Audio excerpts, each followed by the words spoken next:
Hello everyone, welcome to iExamB. My name is Pratik Taldar and welcome to the part second of numerical practice series. Last video के अंदर भी हमने काफी सारे numericals discuss किए थे. इसके अंदर भी हम 10 to 15 न्यूमेरिकल्स डिस्कस करने वाले, including some questions from your previous year paper. Before starting I would like to tell कि फेज 2 के बैचेस आपके 6 अगस्त से चालू हो चुके हैं. You can check out this course and prepare 50% faster. Last question से चालू करते हैं प्रीवियस वीडियो के. Determine the cash flow from investing activity during the year based on the following.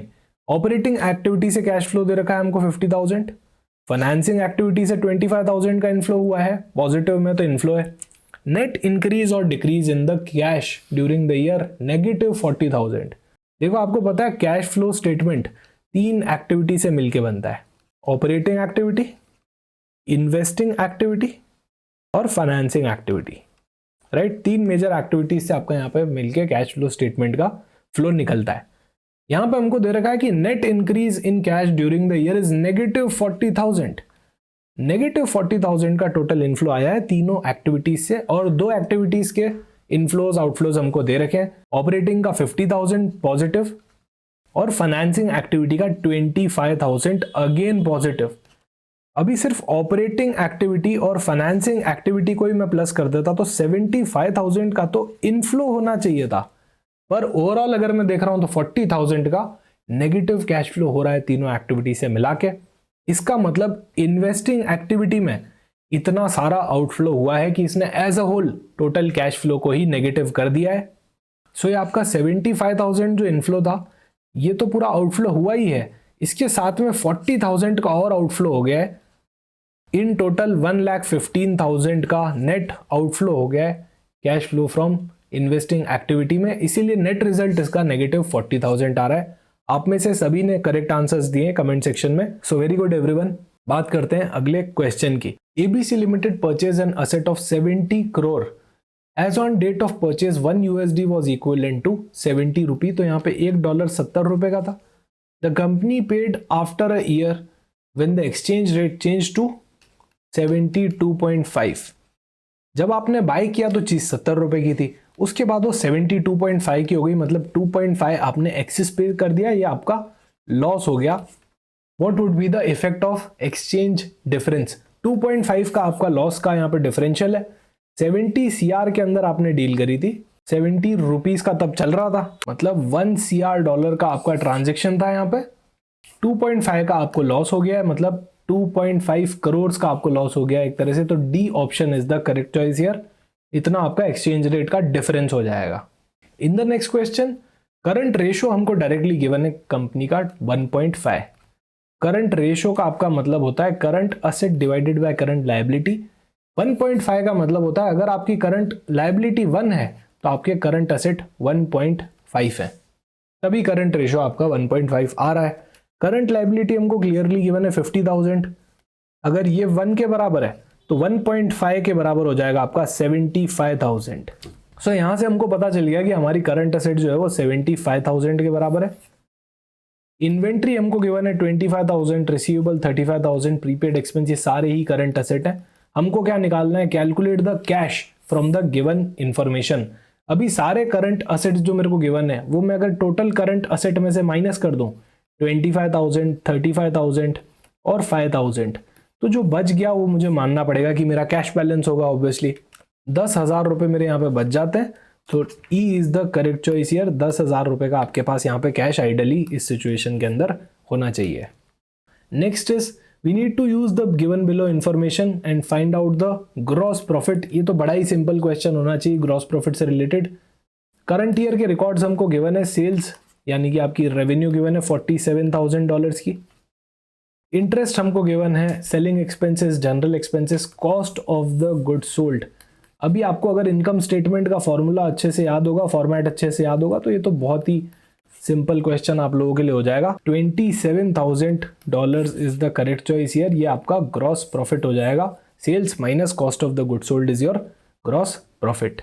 उसी से रिलेटेड एक और क्वेश्चन, यहाँ पे हमको ऑपरेटिंग इनकम निकालनी है. ऑपरेटिंग इनकम को हम EBIT भी बोलते हैं, ये आपको याद होना चाहिए. सो ग्रॉस प्रॉफिट तक तो हम निकाल चुके थे 27,000 तक. इसके अंदर से और क्या क्या लेस करेंगे हम, हमारे एक्सपेंसेस लेस कर देते हैं, जैसे जनरल एक्सपेंस, सेलिंग एक्सपेंस, 14,000, 3,000, 10,000 यहाँ पे हमारा एक्सपेंसेस लेस करने के बाद EBIT आ जाता है. This will be our operating income here. So A is the correct choice. Same data को यूज करके हमको यहाँ पे नेट इनकम बिफोर टैक्सेस निकालनी है, यानी कि प्रॉफिट बिफोर टैक्स निकालना है. सेल्स रेवेन्यू हमको 47,000 दे रखी है. अभी यहाँ पे इंटरेस्ट देख के काफी लोग कंफ्यूज हो जाएंगे, पर ये इंटरेस्ट रेवेन्यू है, ये हमारी इनकम है, तो ये ऐड होगा, ये वो इंटरेस्ट पेड नहीं है जो हम देखते थे हमेशा से. फिर आपके सेलिंग एक्सपेंस 14,000 हटा देते हैं. 3,000 आपके जनरल एक्सपेंस वो भी हटा देते हैं. Cost of the good sold है 20,000, ये सारे माइनस कर देंगे. टैक्स को इसलिए नहीं हटाया क्योंकि हमको यहाँ पे नेट इनकम बिफोर टैक्सेस चाहिए. यहाँ आंसर हो जाएगा आपका 11,200. E is the correct option here. Next question आपका प्रीवियस ईयर पेपर के अंदर आया हुआ है. Calculate the interest coverage ratio. यहाँ पे हमको इंटरेस्ट कवरेज रेशो निकालना है, तो EBIT divided by the interest expense, इसका फॉर्मूला होता है. कंपनी ने नेट प्रॉफिट आफ्टर टैक्स दे रखा है आपको 60,000 का, और 40% का आपका टैक्स रेट लगता है. ये PAT है या EAT है 60,000 का. टैक्स रेट इसके ऊपर लग चुका है 40%, मतलब ये बचा हुआ आपका 60% के बराबर होगा, राइट. 100 रुपीज मैंने कमाए, 40 रुपीज उसमें से मैंने टैक्स पे कर दिया, तो जो बच गया प्रॉफिट आफ्टर टैक्स वो 60 हो गया, तो ये 60% के बराबर है. सबसे पहले हमको EBIT निकालना पड़ेगा यहाँ पे. तो प्रॉफिट आफ्टर टैक्स गिवन है हमको 60,000. इसको अगर मैं 60% के बराबर मान लूं तो प्रॉफिट बिफोर टैक्स कितना हो जाएगा, 1 लाख रुपीज. अभी इसको EBIT बनाने के लिए मेरे को इंटरेस्ट भी ऐड करना पड़ेगा, तब जाके EBIT बनेगा. सो 15% डिवेंचर्स का इंटरेस्ट है, 10 लाख रुपए के डिवेंचर्स है, 1.5 लाख रुपए मुझे इंटरेस्ट पे करना पड़ेगा. 10 लाख मल्टीप्लाइड बाय 15%, सो 2,50,000 मेरा EBIT बन जाएगा. यहाँ पे 2,50,000 divided by my interest expense 1,50,000. Here answer will be 1.67, आपका ऑप्शन बी. अभी काफी सारे लोगों को कंफ्यूजन रहता है कि सर आपने प्रॉफिट बिफोर टैक्स क्यों नहीं लिया, earning before interest and tax क्यों ले लिया, कि सर ये भी तो हमको अल्टीमेटली पे करना ही है, राइट. डिबेंचर का इंटरेस्ट भी तो हमको पे करना ही है, तो फिर आप इसको क्यों नहीं लेस करते हो इंटरेस्ट कवरेज रेशो निकालते टाइम. तो एक बात समझना, आपके पास पॉकेट में 100 रुपीज पड़े हुए थे, आपने उसमें से इंटरेस्ट पे कर दिया 15 रुपीज का, मान लो आपके पास 75 रुपीज बच गए. अभी अगर मैं आपसे क्वेश्चन पूछूं कि आपका जो 15 रुपए का इंटरेस्ट है, इसको कवर करने के लिए आपके पास कितना प्रॉफिट पड़ा है, टोटल आपके पास कितना प्रॉफिट पड़ा है कि ये 15 रुपए को आप कवर कर पाओगे, तो आपका आंसर डेफिनेटली यहाँ पे 100 रुपीज होना चाहिए. इसीलिए हम EBIT लेते हैं. 100 रुपए में से आप 15 रुपए को पे करेंगे, फिर 75 तो जो बच गया ये तो इंटरेस्ट पे करने के बाद है, राइट. क्वेश्चन यहाँ पे है इंटरेस्ट कवरेज रेशो, कितना प्रॉफिट मेरे पास है कि मैं इंटरेस्ट को अच्छे से कवर कर पाऊं, इसीलिए यहाँ पे EBIT लेना ही जरूरी होता है. सो इसका आंसर यहाँ पे बी हो जाएगा. नेक्स्ट क्वेश्चन, यहाँ पे हमको कैलकुलेट करना है फैक्ट्री ओवरहेड्स का अमाउंट. फैक्ट्री ओवरहेड यहाँ पे गिवन है 60% on direct wages. Direct wages यहाँ 75 गिवन है, इस पे 60% अगर मैं लगाता हूँ तो 45,000 आपका यहाँ पे फैक्ट्री ओवरहेड हो जाता है. बेटर है हम यहाँ पे कैलकुलेट करें फैक्ट्री ओवरहेड्स की जगह फैक्ट्री कॉस्ट, जिसको हम वर्क कॉस्ट भी बोलते हैं. So direct material, direct wages और आपके डायरेक्ट एक्सपेंस, ये तीनों बन के प्राइम कॉस्ट बनता है. उसके अंदर अगर आप अपना फैक्ट्री ओवरहेड ऐड कर देते हैं, WIP का एडजस्टमेंट कर देते हैं, तो आपका यहाँ पे वर्क कॉस्ट या फैक्ट्री कॉस्ट बन जाता है. डायरेक्ट मटेरियल हमको 90,000 गिवन है, डायरेक्ट वेजेस हमको 75,000 गिवन है, डायरेक्ट एक्सपेंस गिवन ही नहीं है क्वेश्चन के अंदर. फैक्ट्री ओवरहेड हम निकाल चुके हैं 45,000, इन सबको हम प्लस कर देंगे तो 2,10,000 आ जाएगा. ये आपका फैक्ट्री कॉस्ट यहाँ पे हो जाएगा. क्वेश्चन में पूछ लिया था आपसे फैक्ट्री ओवरहेड निकालो, तो वो तो बड़ा ही स्ट्रेट हो जाता है, उसके हिसाब से 45,000 यहाँ पे करेक्ट आंसर होता है. बेटर है यहाँ पे फैक्ट्री कॉस्ट पूछा जाता, वो थोड़ा सा आपके लिए कॉम्प्लेक्स होता निकालना. Next question, if direct material cost is 6,000, direct labour cost is 4,000, direct expenses 2,000, ये हमारी प्राइम कॉस्ट निकल गई 12,000 की. 6,000 plus 4,000 plus 2,000, this is our prime cost. फिर हमको फैक्ट्री ओवरहेड दे दिए 1,000 के, सेलिंग एंड डिस्ट्रीब्यूशन 2,000, सेल्स हुई है टोटल 25,000 और ऑफिस एंड एडमिन आपको दिए 3,000. कॉस्ट ऑफ द सेल निकालनी है, बहुत ही सिंपल क्वेश्चन है. सारे खर्चों को प्लस कर दो. Factory overhead 1,000, selling and distribution 2,000, और आपका ऑफिस एंड एडमिनिस्ट्रेशन 3000, ये आपकी कॉस्ट ऑफ सेल्स आ जाएगी। 18,000 is the correct answer here, option E. अच्छा, प्रॉफिट अगर पूछे तो सेल्स कितनी हो रही है 25,000 की, और हमारा कॉस्ट ऑफ सेल्स कितना है 18,000 का। ये डिफरेंस इनके बीच में प्रॉफिट हो जाएगा, यानी कि 7,000 रुपीज का प्रॉफिट हो गया। नेक्स्ट क्वेश्चन आपका प्रीवियस ईयर पेपर से गिवन है। A company earns a profit of 1,75,000 in the first year of operation. ये पहला ईयर इनका ऑपरेशन का है।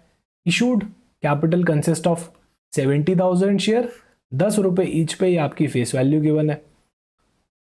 If the market value of the share is 13 rupee, what will be the book value of share. Book value का मतलब आज का आज अगर मैं कंपनी को बंद कर दूं तो हर शेयर होल्डर को कितने रुपए मिलेंगे।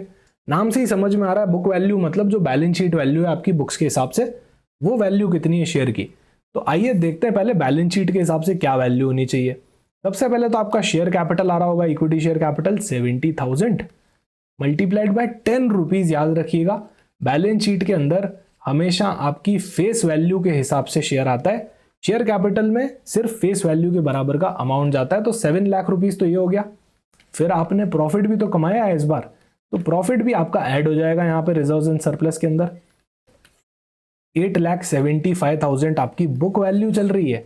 हमसे बुक वैल्यू पर शेयर पूछा गया है, तो 8,75,000 डिवाइडेड बाय 70,000 शेयर्स, यहां आपका आंसर हो जाएगा 12.5। D is the correct choice here. 12.5 is your book value per share. अगले क्वेश्चन की बात करते हैं। Goods costing 60,000 sold to Manish at a profit of 25% on sales. जब भी ऐसा रिलेशन दिया हो 25% ऑन सेल्स, तो ध्यान रखो परसेंटेज हमेशा 100 पे दिया जाता है, राइट। तो आपकी सेल्स जो है उसको 100 मान लो। आपका प्रॉफिट कितना हो गया 25 हो गया, तो बचा हुआ आपका कॉस्ट हो गया which is 75% year. Less trade discount 5%। Calculate the amount to be shown in sales account. ये बढ़िया अच्छा क्वेश्चन है।